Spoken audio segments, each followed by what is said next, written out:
Assalamualaikum warahmatullahi wabarakatuh. Para kolega hari ini si gak akan membacakan puisi. Hari ini si bukan hanya, jadi ini segmen barunya dari Monoloh yang bertajuk eh, B2SU alias baca bukunya si Nah, hari ini si akan membacakan sebuah buku yang berjudul Reza dan Rahasia Terpendam Istanbul. Ini adalah buku karangan si sendiri yang diterbitkan secara indie tahun 2019. Oke, kolega eh, kita akan mulai membacakan saja ya.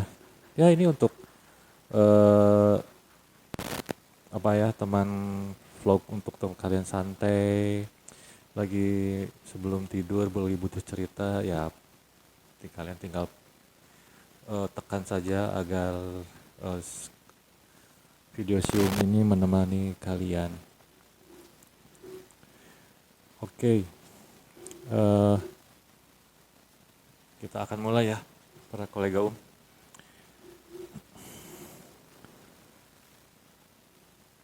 Bab 1, pulang untuk kembali.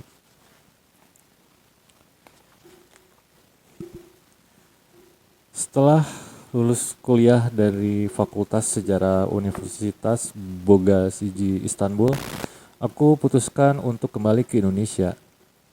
Sempat terpikir untuk melanjutkan kuliah atau mencari kerja terlebih dahulu, tapi mengingat keberadaan keluargaku di Bandung, akhirnya aku belum memutuskan selama beberapa waktu.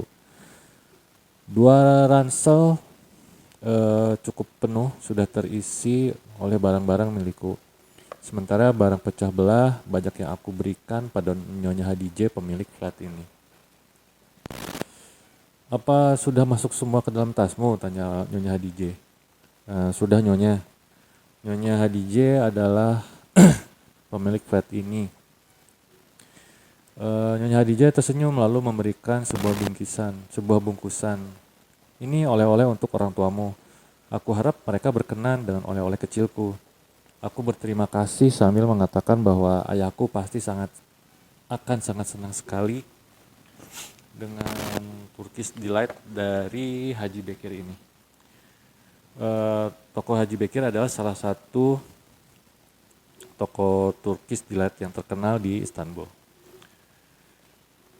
Tiba-tiba aku terdiam, teringat saat pertama kali datang ke tempat ini kira-kira kurang lebih setahunan yang lalu. Sebelumnya aku tinggal di daerah Fatih agar lebih dekat ke kampus. Baru menjelang akhir kuliah saja aku pindah ke sini karena untuk mencari suasana baru menjelang mengerjakan tugas akhir. Saat itu hujan turun tiba-tiba, aku yang sedang serius mencari iklan bertuliskan disewakan flat atau kamar langsung basah kuyup dan hanya bisa pasrah di trotoar jalanan di daerah Arnavutköy ini. Terlebih aku sempat terpeleset, terjatuh dengan ransel masih di punggungku. Saat itu seseorang datang menghampiri untuk menolong. Orang itu adalah Nyonya Hadijah. Semua tekanan, gerutuan, dan kekesalan seperti tiba-tiba saja menguap tak berbekas. Apalagi aku langsung tahu bahwa dia sedang menyewakan salah satu dari flatnya. Sejak saat itulah aku tinggal di sini dan tidak pernah pindah ke tempat lain. Penerbangan ke Bandung sendiri masih 3 hari lagi, jadi aku masih bisa meluangkan waktu di kota ini selama beberapa hari. Keesokan harinya begitu selesai dengan semua rangkaian acara mandi pagi, berpakaian, dan pamit pada Nyonya Hadijah, aku langsung keluar flat. Meski udara masih terasa dingin, aku merasa nyaman-nyaman saja. Aku langsung menuju daerah Eminonu. Itu adalah salah satu daerah pinggiran di Bosporus. Di sana kamu akan menemukan penjual salah satu jajanan khas Istanbul yang bernama balık ekmek atau sandwich ikan dengan perasan jeruk lemon. Seliweran burung-burung dan cuitan-cuitannya menyambutku begitu aku memasuki pinggiran Bosporus. Hei Reza, tak biasanya sepagi ini kau sudah ada di sini.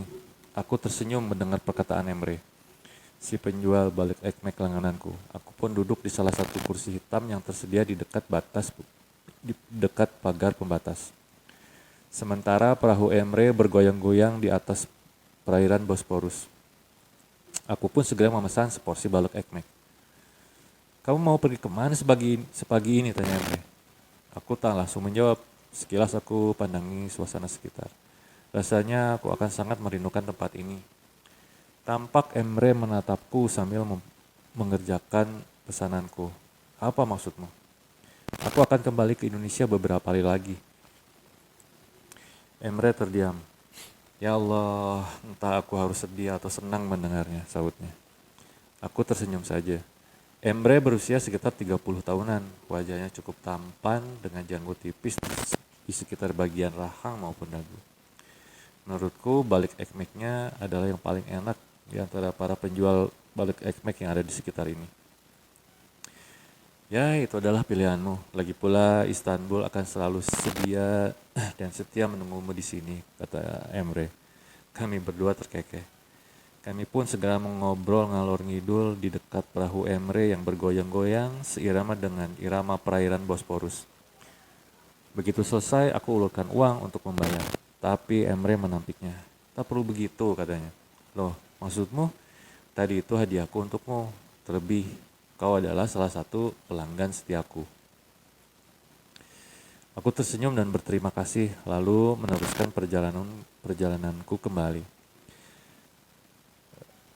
Hanya berjalan saja di sekitar Bosporus yang diselingi cuitan-cuitan burung yang berterbangan. Sengaja aku melambatkan langkahku, berharap pemandangan di sekitarku ini dapat aku rekam dengan baik agar mataku selalu dapat mengingatnya di saat hingga nanti aku kembali ke Bandung.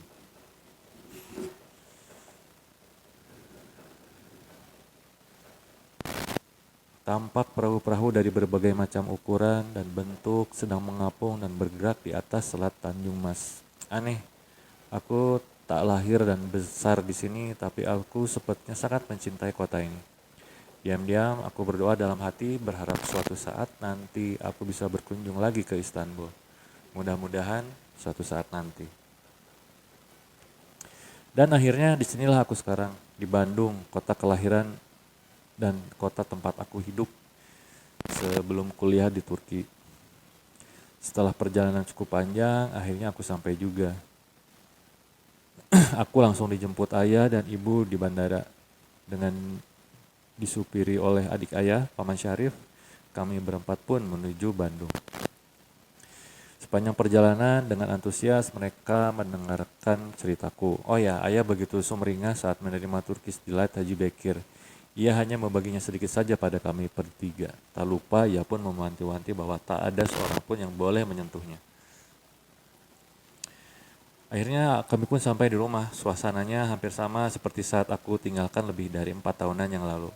Pasya adikku sedang tidak ada di rumah karena ia memang sedang sibuk mengarungi kuliahnya di Fakultas Kedokteran Universitas Pajajaran.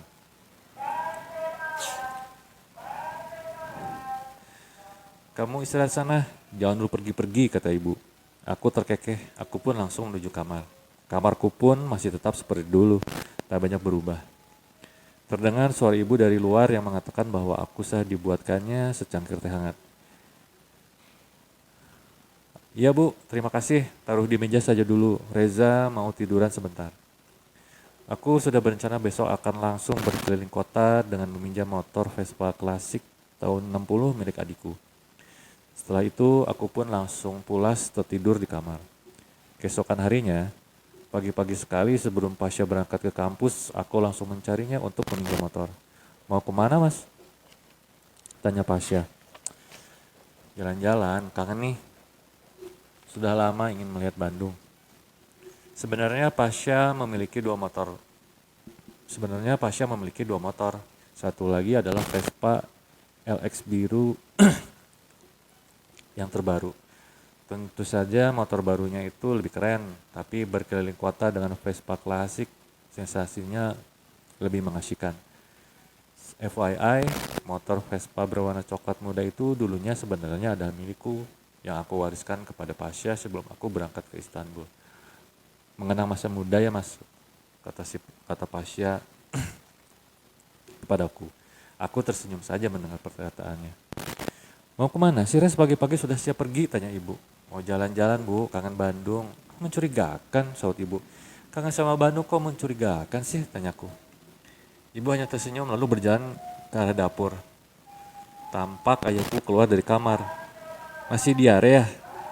Masih, tapi sudah sedikit membaik. Kamu mau kemana? Kok pagi-pagi sudah siap pergi? Tanya ayah. Aku pun menjawab seperti yang tadi aku katakan kepada ibu. Ayah hanya mengangguk saja. Ayah memiliki sebuah biro perjalanan untuk haji dan umroh yang terletak di salah satu ruko di bilangan Jalan Buah Batu, Bandung. Usaha ini sudah ia jalankan bersama Paman Syarif sejak tahun 90-an. Setelah selesai sarapan, setelah selesai sarapan dan menghabiskan teh, aku pun segera pamit. Hati-hati di jalan, Res, kata ibu. Aku mengangguk dan mengecup keningnya. Setelah pamit pada ayah dan Pasha, aku pun segera menyalakan motor. Terdengar suara khas knalpot Vespa yang membuatku tersenyum. Selama aku sekolah di SMA dulu, suara ini terasa begitu akrab. Tak lama kemudian, mantan Vespaku ini sudah membawaku meluncur di jalanan kota Bandung. Tujuanku bukan untuk ke kafe yogurt yang terkenal itu, tapi sebuah taman di depannya. Taman itu sekarang bernama Taman Lansia. Aku membeli sebatang rokok kretek dan berjalan dan sebotol teh dingin. Setelah meminjam korek api untuk menyulut rokok dari si pedagang, aku pun berjalan masuk ke dalam.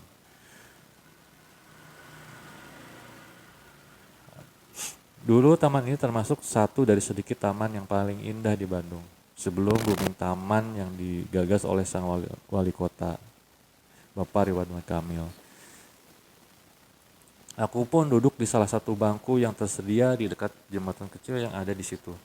Aku tersenyum sendiri, teringat dulu waktu masih duduk di SMA, di kursi ini pula aku pernah melihat dua orang anak kecil saling beradu kencing. Beradu kencing, ya, karena mereka saling mengadu siapa yang paling jauh jangkauan air kencingnya.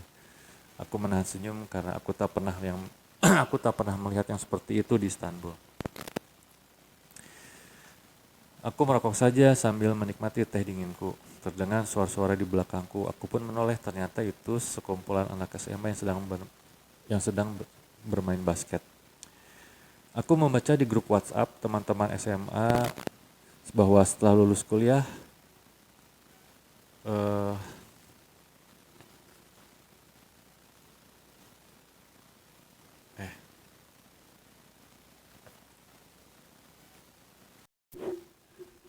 sorry kolega tidak ada gangguan.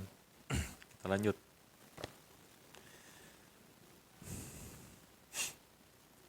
Sebentar aku menebarkan pandangan ke sekeliling, lalu kembali dengan diriku. Tampak beberapa tanaman bunga di situ, mahkotanya bermekaran indah. Indah. Tiba-tiba nama itu mengisi kepalaku. Terbayang wajah cantik dan juga senyumannya. Aku membaca di grup WhatsApp teman-teman SMA. Setelah lulus kuliah, Indah membuka sebuah toko kue di Jalan Van de Venter. Aku mencoba mengingat-ingat apa nama tokonya. Apa ya? Sweet Sugar, itu nama tokonya. Terbesit untuk pergi ke sana, tapi aku urungkan. Namun karena penasaran, aku segera menghabiskan teh botol dinginku dan beranjak pergi. Tak lama berselang, aku dan si coklat sudah menyusuri kota-kota jalanan kota yang ada di kota tercintaku ini. Disinilah aku sekarang berhenti di suatu sudut di pinggir jalan Van de Venter, di depan toko kue Sweet Sugar milik Indah. Toko kue itu tak terlalu besar, tapi bangunan dekorasinya sangat catchy. Sebuah bangunan tua bernuansa putih yang dikombinasi dengan berbagai macam warna-warna cerah yang menarik terlihat sangat serasi. Dari SMA, Indah memang sudah senang membuat kue dan bercita-cita mempunyai sebuah toko kue kelak. Aku yang senang Ternyata dia berhasil mewujudkan cita-citanya. Saat sedang memperhatikan toko kue itu, tiba-tiba sebuah mobil jazz abu-abu datang dan parkir di depan toko. Tukang parkir segera menghampiri dan membukakan pintu. Pemilik jazz abu-abu itu adalah seorang wanita dan wanita itu adalah indah. Tubuhnya yang 165 cm terlihat tak sekurus dahulu. Rambut hitamnya yang dulu tergerasi hingga ke punggung sekarang sudah dipotong pendek sebahu dan juga diwarnai coklat chestnut. Sambil menenteng tas, Indah berjalan ke dalam toko. Ya Allah, sudah lama juga rasanya tak melihat wanita cantik satu ini. Terakhir kali melihatnya adalah saat acara perpisahan SMA dahulu. Terlihat dari kaca jendela, aku melihatnya sedang berbicara, mengecek sebentar telepon genggamnya, lalu kembali berbicara lagi. Aku tersenyum sendiri, tak menyangka bahwa hari ini aku melihat dirinya lagi setelah bertahun-tahun yang lalu. Aku mendekati si coklat. Tak lama kemudian, kami berdua sudah meninggalkan Sweet Sugar. Aku memarkirkan motor di di parkiran kecil Coffee Lobby, sebuah kedai coffee shop yang ada di dekat lapangan sepak bola legendaris milik klub sepak bola kebanggaan Kota Bandung, Persib Bandung. Wah, akhirnya imigran di Istanbul pulang juga ke Bandung sambutnya. Terlihat Dani tertawa menyambutku. Kami langsung berpelukan dan Dani mempersilahkan aku untuk duduk sementara ia memanggil seorang peramu saji. Kami pun memesan kopi dan cemilan. Bawa oleh-oleh tidak nih dari Turki? Tanya Dani. Buat siapa? Buat kamu. Dani tertawa. Jangan bilang kamu hanya bawa untuk Indah saja, sahutnya. Aku terkekeh sambil berkata bahwa tentu saja aku membawakan oleh-oleh untuknya, hanya saja tertinggal di rumah. Sudah bertemu dengan klienmu Dan? Baru saja selesai, sebelum kamu datang ke sini. Tak lama kok, kita hanya meeting aja. Mbak itu hanya ingin melihat contoh baju sambil ngobrol-ngobrol sedikit tentang ini dan itulah pokoknya, sahut Dani. Wah, Mbak, bahaya nih. Bahaya apanya? Bahaya itu kalau tidak jadi atau tidak mulus proyeknya. Aku terkekeh sambil memintanya menceritakan tentang proyek itu. Jadi gini, Mbak alias ibu muda dengan dua anak itu adalah anak dari salah satu seorang pejabat di Pertamina. Sebut saja Mbak X. Nah, Mbak X ini tergabung dengan ibu-ibu yang ada dalam sebuah yayasan yang menaungi TK dan SD di Jakarta. Nah, 3 bulan lagi, murid-murid TK dan SD-nya akan mengadakan karya wisata. Jadi, mereka membutuhkan t-shirt untuk acara tersebut. Oh, begitu. Nah, makanya aku perlakukan spesial. Oh ya, dia itu tinggal di Jakarta. Sengaja dia ke Bandung bersama suami dan kedua anaknya. Mereka sedang berenang di hotel saat si Mbak X itu bertemu denganku. Ya baguslah, kalau begitu aman si Mbak X itu. Kurang ajar saudani. Aku tertawa mendengar perkataannya. Pesanan kopi pun akhirnya datang dan kami pun segera menikmatinya sambil mencicipi cemilan yang sudah ditaruh di meja. Res, 2 minggu yang lalu ada reuni teman-teman SMA. Si Indah masih nanya-nanya kamu loh, kata Dani sambil berkedip penuh arti. Oh ya? Dani mengangguk mantap. Itu masa lalu Dan. Memangnya kamu sudah punya teman tandem baru? Aku terkekeh sambil menggeleng. Nah, siapa tahu ada sesuatu lagi di antara kalian. Ah, kamu. Loh, ini kan siapa tahu, Rez. Spekulasi aja dulu. Dari spekulasi, siapa tahu jadi who knows, saud Dani. Aku hanya terkekeh saja sambil menggelengkan kepala. Di mana sih tokonya kuenya Dan? Toko kuenya di Jalan Van de Venter, namanya Sweet Sugar, jawab Dani. Aku mengangguk saja sambil menahan senyum. Telepon genggam Dani berdering, ia pun segera mengangkatnya. Aku menikmati kopi hitamku lagi. Dani akhirnya selesai dengan teleponnya. Res, sorry, aku harus ke tempat produksi. Ada masalah teknis sedikit di sana. Oke, nggak masalah. Lain kali kita ketemu lagi, oke. Aku mengangguk. Saat aku hendak membayar, Dani bersikeras bahwa dia yang akan mentraktir aku. Aku pun berterima kasih padanya. Oke, lain kali kita cari waktu luang lagi ya. Aku pun mengangguk setuju. Tak lama kemudian kami pun berpisah. Keesokan paginya, pagi-pagi sekali aku sudah ada di depan Sweet Sugar. Beberapa saat sebelum mobil Jazz Indah datang. Gara-gara kemarin Dani mengatakan siapa tahu ada sesuatu yang bisa terjadi dengan Indah lagi, aku jadi memikirkan hal tersebut semalaman. Beberapa saat kemudian mobil Jazz abu-abu Indah pun datang. Indah pun segera keluar dari mobil dan berjalan masuk ke dalam toko. Sama seperti kemarin, aku melihat Indah berbicara dengan pegawainya lalu setelah itu duduk di kursi. Tampak serius dengan telepon genggamnya. Aku putuskan untuk masuk ke dalam toko. Tak karuan juga rasa hati ini saat mendekat ke sana. Seorang pramusaji mempersilahkan aku masuk. Aku membalasnya dengan sebuah senyuman. Ia menanyakan sekaligus menawari aku beberapa kue. Aku katakan aku akan memilih-milih terlebih dahulu. Aku melihat Indah sedang serius di dekat kasir. Aku pun segera mendekat. Maaf mbak, saya mau pesan tiramisu. Indah mengangkat wajahnya sedikit, menatap ke arahku. Tatapannya langsung berubah saat mengenaliku. Ya Allah Reza, kok tidak kasih kabar sudah ada di Bandung? Ia pun beranjak, ia pun beranjak dan segera mendekat ke arahku. Kapan kamu sampai Bandung? Ya ampun Reza, sudah lama banget kita nggak ketemu. Aku terkekeh, aku katakan bahwa sudah 2 hari yang lalu aku di sini, tapi baru hari ini aku berkeliling kota. Ya ampun, gak nyangka hari ini ketemu sama kamu. Kamu mau apa? Tiramisu? Tidak, tadi itu hanya bercanda. Kok bercanda sih? Tiramisu ya? Sally, tolong tiramisunya satu. Minumnya apa? Kita tidak hanya punya kue loh, Rez. Kita ada kopi juga. Kan namanya Sweet Sugar Pastry and Coffee. Hot cappuccino ya? Aku mengamuk saja. Sambil menarik lenganku, ia mengajakku duduk di salah satu kursi yang ada di situ. Bagaimana kabar kamu, Res? Sudah selesai kuliahnya? Baik-baik saja dan ya sudah selesai. Makanya aku kesini sekarang kan. Indah tersenyum. Kami pun langsung saling berbagi cerita tentang keadaan kami masing-masing. Indah bercerita tentang runutan usahanya merintis toko ini. Baru setahunan yang lalu aku beranikan diri menyewa tempat di sini. Ini adalah sebuah tempat di sebelah kantor notaris yang milik kakak sepupuku. Tuh kantornya. Jelas Indah sambil menunjuk. Aku sepatkan melongo keluar, benar saja terpampang sebuah papan nama notaris yang ternyata itu adalah kakak sepupunya Indah.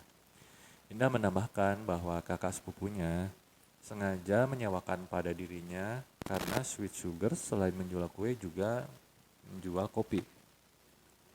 Kakak sepupuku itu peminum kopi berat dan sangat fanatik.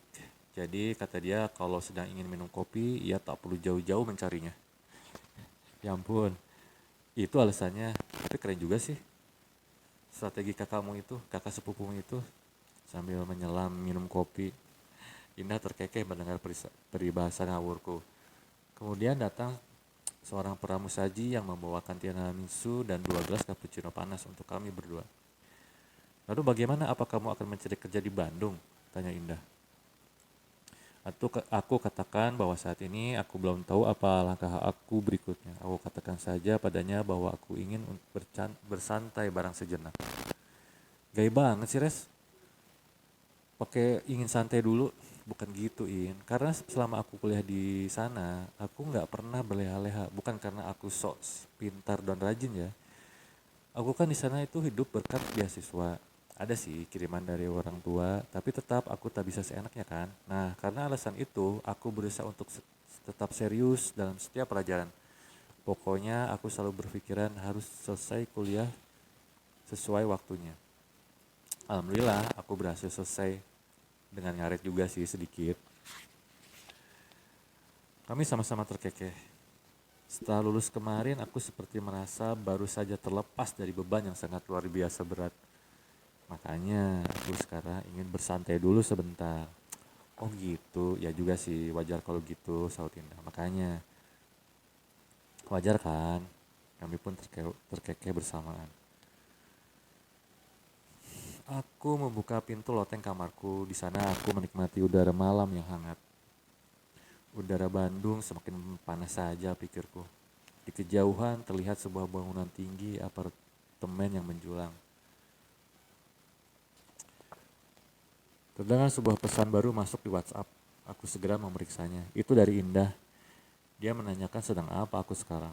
Sesaat sebelum membalas, aku langsung menyadari bahwa rasanya ini baru pertama kali lagi setelah sekian lama ada orang menanyakan aku hal-hal seperti ini.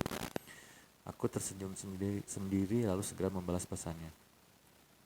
Ternyata ia mengajakku pergi ke PVJ atau Paris Van Java Mall yang terletak di Jalan Sukajadi, Bandung. Aku tersenyum sendiri lalu membalasnya bahwa kapan saja ia pun mau, aku akan mengantarnya.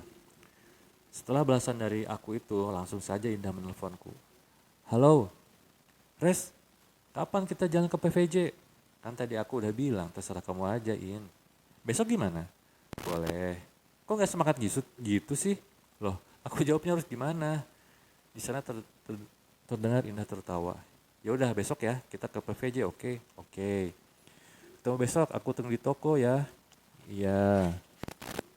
Jangan lupa Res, iya Indah, besok aku akan ke toko kue, terus dari toko kue kamu kita akan pergi ke PVJ. Terdengar di sana Indah tertawa dengan senangnya. Oke, kalau begitu ketemu besok ya. Ya, sambungan telepon pun diputus Indah.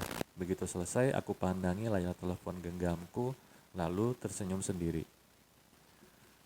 Nah, oke, kolega pembacaan buku di acara B2SU alias baca bukunya si telah selesai.